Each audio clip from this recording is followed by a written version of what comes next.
Presentation ہوگی power point.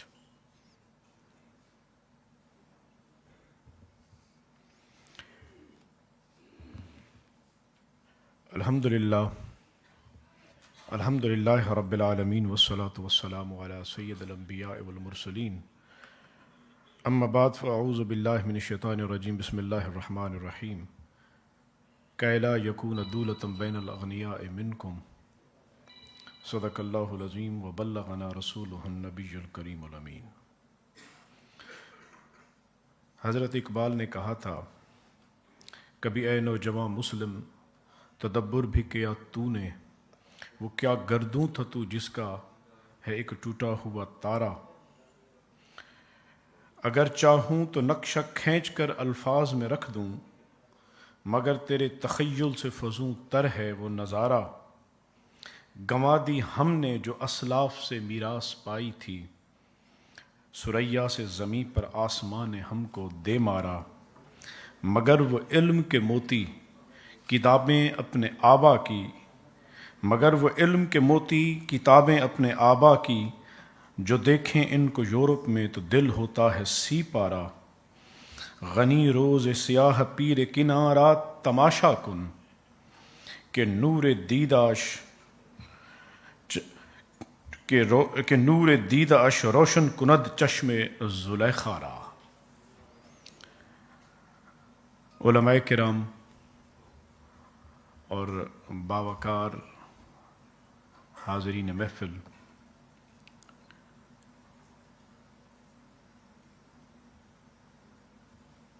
قومیں ہمیشہ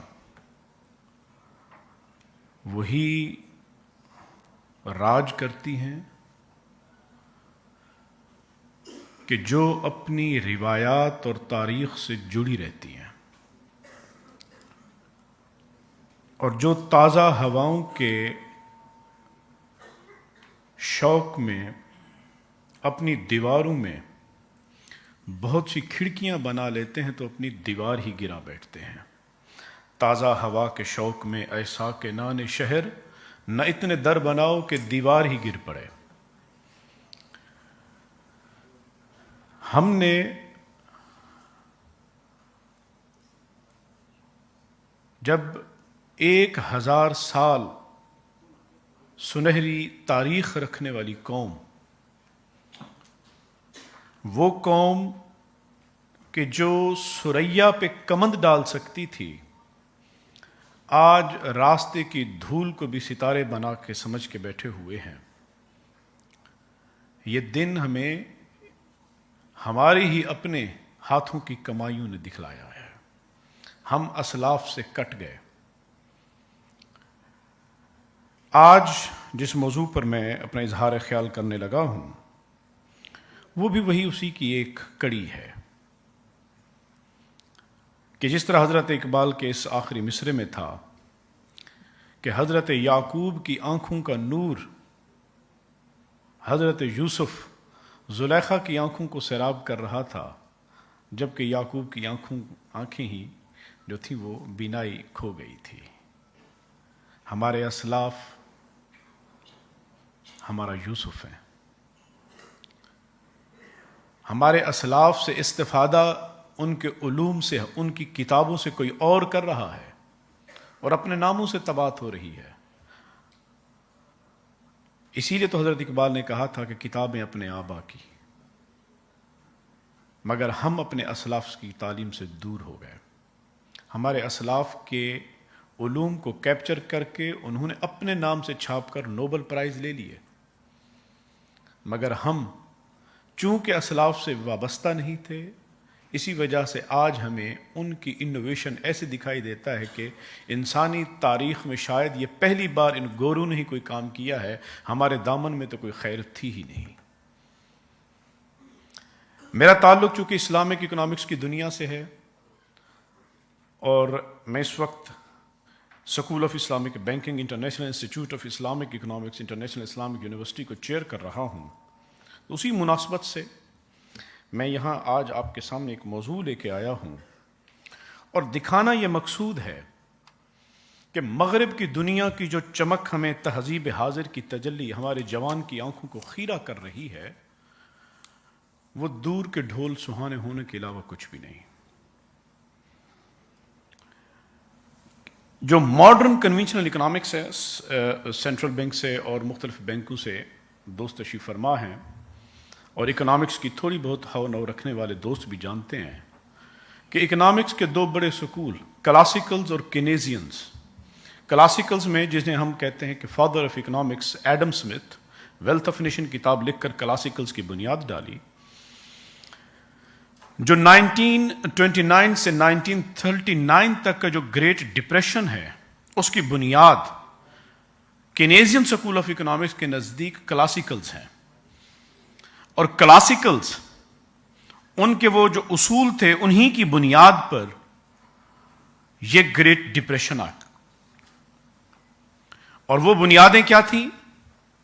invisible hand theory. Invisible hand theory Adam Smith نے کہا کہ اندیکھا ہاتھ موجود ہے، مارکیٹ کی دو بڑی قوتیں سپلائی اور ڈیمانڈ۔ اگر if there will be any disequilibrium and instability in the economy, then there is no need to worry because there is an invisible hand کہ وہ کیا کرے گا، then it will retain your supply and demand back toward the equilibrium، اور equilibrium دوبارہ achieve ہو جائے گا اور آپ کی اکانومی پھر سے چل پڑے گی۔ اور انہوں نے چونکہ اکنامکس کی جو فاؤنڈیشنز تھیں وہ مذہب بریدہ رکھی، انہوں نے مذہب سے، میں دین اسلام کا لفظ استعمال نہیں کروں گا چونکہ یورپ تھا، وہاں پہ اکنامکس ابھی اٹھ رہی تھی۔ آپ مائکرو اکنامکس، میکرو اکنامکس کی پوری کتابیں ساری کی ساری تاریخ میں اٹھا کے دیکھ لیں، آپ کو کہیں پر بائبل نظر نہیں آئے گی، جیزس نظر نہیں آئے گا۔ آپ کو ان کی سپلائی ڈیمانڈ کی ایگزامپلز میں کیا نظر آئے گا؟ پورک برگر کی ایگزامپلز نظر آئے گی، ڈیمانڈ آف وائن کی نظر آئے گی۔ حالانکہ کرسچینٹی میں یہ پروڈکٹس حرام ہیں، لیکن یہ ایگزامپل کیوں کوٹ کی گئی؟ یہ دکھانے کے لیے طالب علم کے ذہن میں کہ اکنامکس کے ساتھ مذہب کا کوئی تعلق نہیں۔ خدا کون ہوتا ہے ہمارے سامنے؟ ہمیں یہ بتانے والا کہ how to produce, what to produce and how much to produce. Who will decide? انہوں نے کہا یہ ہیومن ڈیزائر ڈیسائیڈ کرے گی۔ اب مسئلہ یہ تھا ہیومن ڈیزائر کا کہ اس میں سیگریگیشن نہیں تھی، کیا حلال ہے کیا حرام ہے، کیا جائز ہے کیا ناجائز ہے، یہ تفریق ہی ختم ہو گئی۔ اب ہیومن ڈیزائر ہے جو ڈیسائیڈ کر رہی ہے کہ what to produce, how much to produce, for whom to produce. اور اس ڈیزائر نے وہ اندھیری مچائی، اندھیر نگری مچائی۔ ہر وہ چیز جس کا تصادم مذہب کے ساتھ بنتا تھا وہ ڈیمانڈ بن کر مارکیٹ میں اٹھ کے سامنے آ گئی۔ اب صاحب ظاہر ہے اگر ڈیمانڈ ہوگی تو سپلائی کا سوال تو اٹھے گا، بھئی طلب ہے، رسد کون پوری کرے گا؟ مغرب کا ہر وہ گناہ انہوں نے ہیومن رائٹس کے نام پر اس کو لیگل قرار دیا۔ ہومو سیکسولیٹی کا لفظ اٹھا تو ہومو سیکسولیٹی کے لیے پروڈکٹس تھیں، ڈیمانڈ پیدا ہوئی، سپلائی پیدا کر دو، ڈیمانڈ سپلائی ایکولیبریم آ گئی، چیز مارکیٹ میں سے بکنے کے لیے آ گئی۔ مذہب کیا کہتا ہے؟ مذہب کی کوئی اجازت نہیں ہے کہ وہ ہمیں آ کر بتائے کہ وٹ ٹو پروڈیوس۔ ہم مسلمانوں کے ذہن میں جو چیز گناہ تصور ہو سکتی ہے، یورپین اکنامکس نے، کنونشنل اکنامکس نے اس کے اوپر پرائس ٹیگ لگا کر مارکیٹ میں دکھا دیا ہے، اور باقاعدہ انڈسٹری ہے۔ تو اس کنونشنل اکنامکس نے، کلاسیکلز نے جو پرنسپل دیا تھا، انہوں نے یہ کہا، J B Say's law in economics, کہ supply creates its own demand. تم چیزیں دھڑا دھڑ پروڈیوس کر کے مارکیٹ میں لے آؤ، ڈیمانڈ خود بخود پیدا ہو جائے گی۔ اور چونکہ انویزیبل ہینڈ تھی کہ نو انٹرونشن آف گورنمنٹ، پروڈیوسر کو ڈر نہیں تھا کہ میں کتنی چیزیں پروڈیوس کروں گا تو میرے اوپر کوئی گورنمنٹ کا لا کھڑا ہوگا۔ انہوں نے دھڑا دھڑ چیزیں پروڈیوس کی، اور اتنی پروڈیوس کی انسانی لالچ نے کہ اوور پروڈکشن ہو گئی، اور ڈیمانڈ یہاں تھی تو سپلائی یہاں پہ آ گئی۔ سپلائی ڈیمانڈ کی مس میچمنٹ کی وجہ سے ریسیشن شروع ہوا، اور وہ ریسیشن اتنا سسٹین کر گیا کہ 1939 تک وہ ریسیشن ڈپریشن بن گیا۔ ہم اپنے نارمل اکنامکس کے طالب علم کو جب سمجھاتے ہیں کہ what is the difference between recession and depression, تو ہم چٹکلے کے ذریعے سمجھاتے ہیں کہ بیٹا جب ہمسائے کی جاب چلی جائے تو سمجھو ریسیشن شروع ہو گیا، اور جب اپنی جاب چلی جائے تو سمجھو اب ڈپریشن آ گیا، کہ وہ ریسیشن اتنا سسٹین کر گیا۔ تو اس وقت جان کینز اٹھا، اور وہ سپر مین کے طور پہ اٹھا اس اکانومی میں، اور اس نے کہا کہاں ہے وہ تمہارا انویزیبل ہینڈ جو تم کہا کرتے تھے کہ اگر if there will be disequilibrium in the market then that invisible hand theory will scratch the demand curve and the supply demand and they will reattain the equilibrium into the market and market economy will become stable۔ 10 سال ہو گئے، economy depression کا شکار ہو گئی اور آپ کا ابھی تک انویزیبل ہینڈ تھیوری کام نہیں آئی۔ تو وہاں پر جان مینیارڈ کینز نے اس نے پھر انٹروین کیا، اور لوگوں نے کہا کہ اب تو بتا کہ اس کرائسس سے نکلنے کا راستہ کیا ہے۔ اس نے پھر سولوشن دیا، دنیا کی نظر میں وہ سولوشن ہوگا، but that solution was on the basis of destruction, that solution was on the basis of destruction. انہوں نے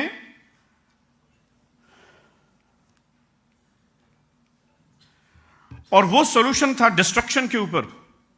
اس نے کہا سب سے پہلے تو یہ ہے کہ بھئی سپلائی کو نیچے لاؤ۔ کیا طریقہ ہے؟ Million of tons of product انہوں نے بحری جہازوں پہ لا دی اور سمندر پہ جا کر سمندر برد کر دی، یعنی اللہ کی نعمت کو انہوں نے ضیاع کر دیا۔ ان کے ذہنوں میں یہ تصور نہیں آیا کہ ہم دنیا کے اندر پاورٹی ہے، ہم غریب ممالک میں جا کر ڈونیٹ کر دیتے ہیں، ہماری اکانومی ادھر ٹھیک ہو جائے گی۔ نہیں، انہوں نے ضائع کر دیا۔ کیوں؟ اس لیے کہ ٹوٹلی پروفٹ اورینٹڈ اکانومی ہے، انسانیت کے ساتھ، چیریٹی کے ساتھ، ویلفیئر کے ساتھ، ان کے ساتھ فلاح کے ساتھ کوئی تعلق ہی نہیں دور دور کا، میٹیریلسٹک سوچ تھی۔ جان کینز نے یہ کروانے کے بعد کہا کہ گورنمنٹ کو انٹروینشن دے دو، پر یونٹ پروڈکشن ٹیکس آ گیا۔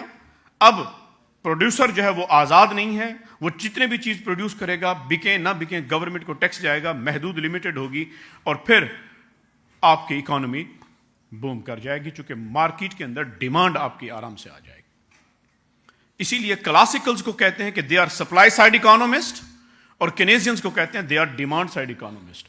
وہ ایک ایکسٹریم تھی تو یہ دوسری ایکسٹریم، اور آپ کو پتا ہے اللہ کے ہاں ایکسٹریم کو کبھی بھی پسند نہیں کیا گیا، وہاں اعتدال ہے، ماڈرنیٹی ہے۔ تو جان کینز نے یہ جو پرنسپل دیے کہ گورنمنٹ سپینڈنگ، اور جان کینز نے کہا کہ اگر آپ کے پاس کوئی بھی پروجیکٹ نہیں ہے تو امپلائمنٹ جنریٹ کرنے کے لیے لوگوں کی ڈیوٹی لگا دو، اور مزدوری لے لو، گڑھا کھود دو، یہ ٹیم چلی جائے گی، دوسری ٹیم کو بلا لو، آپ کو گڑھا بھر دو، ان کو صرف تنخواہیں دے دو تاکہ آپ کی اکانومی چلتی رہے۔ یہ ان کی ایگزامپلز بھی دیکھیں۔ قیامت کے دن بہت سارے لوگ آئیں گے کہ جن کے علوم ویسے ہی منہ پہ مار دیے جائیں گے، تم نے زندگی برباد کر دی کہ ان علوم کا مقصد تمہارا کیا تھا؟ صرف گڑھا کھودنا، گڑھا بھرنا، بس دیٹس اٹ۔ یہ مغرب نے جس دین سے، مذہب سے، انہوں نے اللہ سے انہوں نے معیشت کو کاٹا، سمجھ رہے تھے کہ شاید جان کینز نے یہ کوئی سولوشن دیا ہے، اور John Keynes the first person who introduced interest as a interest, theories of interest in economics, جس نے انٹرسٹ کو اکنامکس کی ریڑھ کی ہڈی بنایا، وہ جان کینز تھا، تھیریز آف انٹرسٹ لے کے آیا۔ اور اس کے بعد اس نے وہاں لوور ٹیکس پالیسی اور پھر مانیٹری پالیسی ایڈجسٹمنٹ میں سود پر بنیاد رکھی۔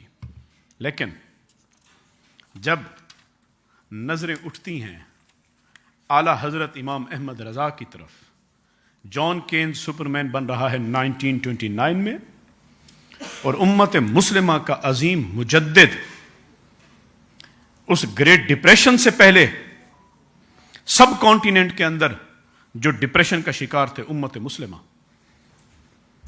مسلمہ نے جب ان سے پوچھا کہ مسلمانوں کی سیاسی ابتری، معاشی ابتری، مالیاتی ابتری، حضرت کیا کیا جائے، وہاں اعلیٰ حضرت نے جو 5 اصول دیے، میں آپ کے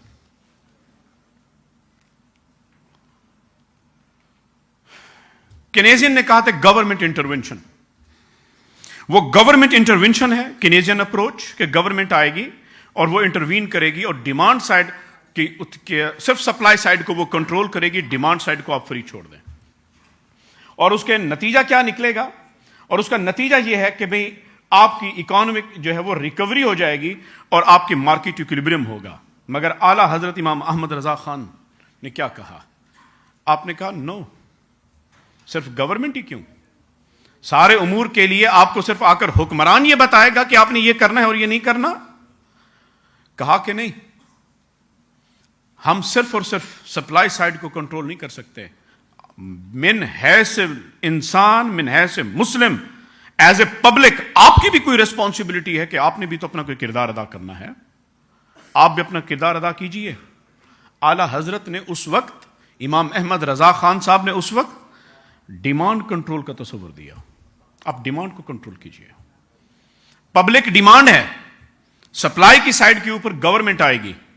تو اعلیٰ حضرت رحمت اللہ علیہ نے آپ نے وہاں پر جو تصور دیا تھا گورنمنٹ انٹروینشن کے ساتھ، گورنمنٹ پلس پبلک ریسپانسبلٹی کا تصور دیا.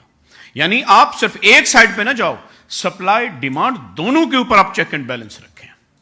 تب جا کر کلاسیکلز انہوں نے صرف سپلائی سائڈ کی طرف دیکھا، ڈیمانڈ کی طرف نہیں دیکھا. اور کینیزینز یہ ڈیمانڈ سائڈ اکانومسٹ کہلائے اور سپلائی کی طرف نہیں. اور دوسرا کہ پبلک ریسپانسبلٹی اینڈ ایجوکیشن. اب جب کینیزینز اکنامکس پڑھتے ہیں تو آپ کو کینیزین اکنامکس اس بارے میں خاموش دکھائی دیتی. وہ کہتا ہے سب کچھ گورنمنٹ کرے گی، آپ کو پبلک تو کیا ہے، پبلک کو جو گورنمنٹ کہہ دے گی وہ مان لے گی. ایسا نہیں ہے. پبلک کی اپنی پرسپشن ہے، پبلک پرسیو کرتی ہے. ہماری کنونشنل اکنامکس کہتی ہے ادر تھنگ ریمیننگ سیم. بھائی کیسے other thing remaining same? Market آپ کہتے ہیں کہ there is a match in to the stadium and suddenly the weather changed. No what will be the impact of change of that weather upon the human behaviour? Other thing remaining same. کہ لوگوں کا behaviour نہیں بدلے گا، test نہیں بدلے گا. How it is possible? آپ ان ویریبلس کو کنٹرول کر سکتے ہیں کیسے؟ اس کا پریکٹیکل ریئل لائف کے ساتھ تو کوئی نہیں بنتا. پبلک فگر چینج ہوگا، پرسپشن چینج ہوگا. تو اعلیٰ حضرت نے جو تصور دیا تھا وہ یہی تھا. اور تیسرا، interest free economy and ethical contracts. جبکہ کینیزین ٹوٹل اپوزٹ اپروچ. کینیزین نے کہا تھیریز آف انٹرسٹ ہے، کوئی بھی پیسہ آپ کو مفت میں کیوں دے؟ جو دے گا وہ آپ کے میٹھے میں شریک ہوگا، کڑوا آپ کے سر. نقصان ہے تو تو بھگت، پروفٹ ہے تو میرے ساتھ تقسیم کر، میرا پرنسپل بھی میرے پاس رکھ. یہ ہے وہ استحصال اور ظلم جس کی بنیاد کینیزین اکنامکس نے اپنی اکنامکس کے اندر رکھی. اعلیٰ حضرت نے کیا فرمایا؟ فرمایا کہ نہیں، احل اللہ البیع وحرم الربا. سود کو اکانومی سے نکالو، سود کو نکالو اور بنیاد کس پہ رکھو؟ اسلامک ایتھیکل کانٹریکٹس پہ رکھو.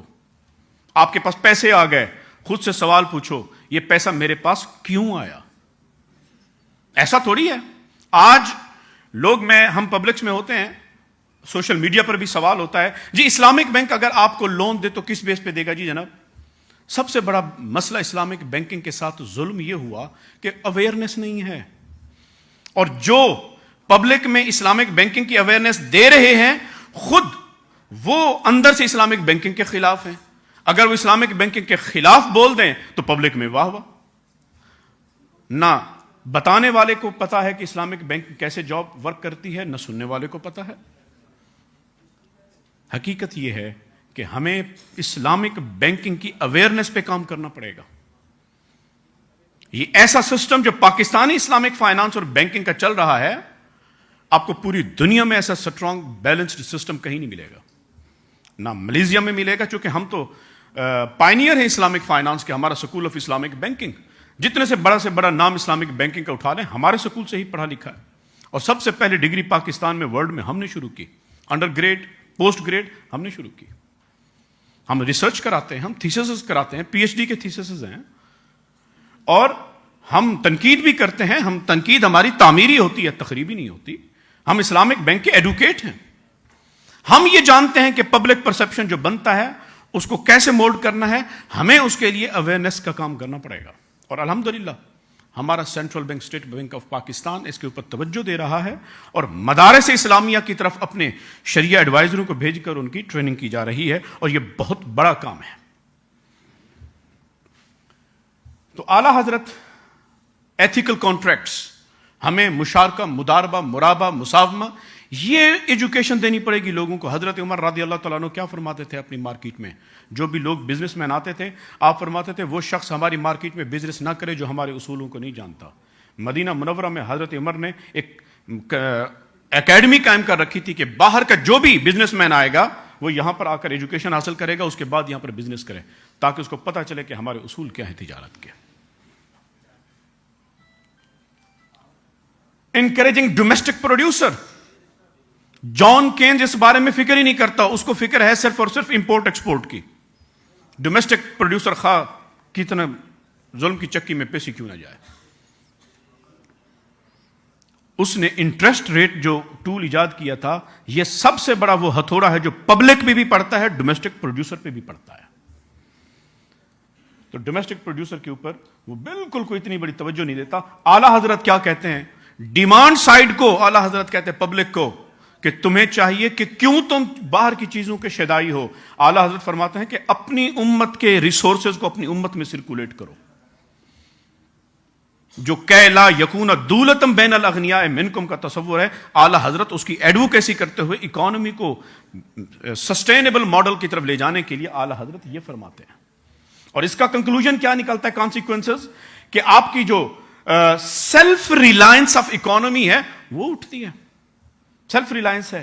پھر ڈیپینڈنسی اپون فارن ریسورسز، آپ کے فارن امپورٹس پہ اوپر آپ کا ڈیپینڈنسی ختم ہو جاتی ہے، اب سیلف سسٹینیبل ماڈل کی طرف آ جاتے ہیں، آپ کی اکانومی اس طرف آ جاتی ہے اور بیلنسڈ اکانومی چلے گی۔ Ethical and moral frame work, خدا دیکھ رہا ہے۔ کلاسیکل اکنامکس، کینیزین اکنامکس، ان کے نزدیک دیکھیں اکنامک ایجنٹ تین ہیں۔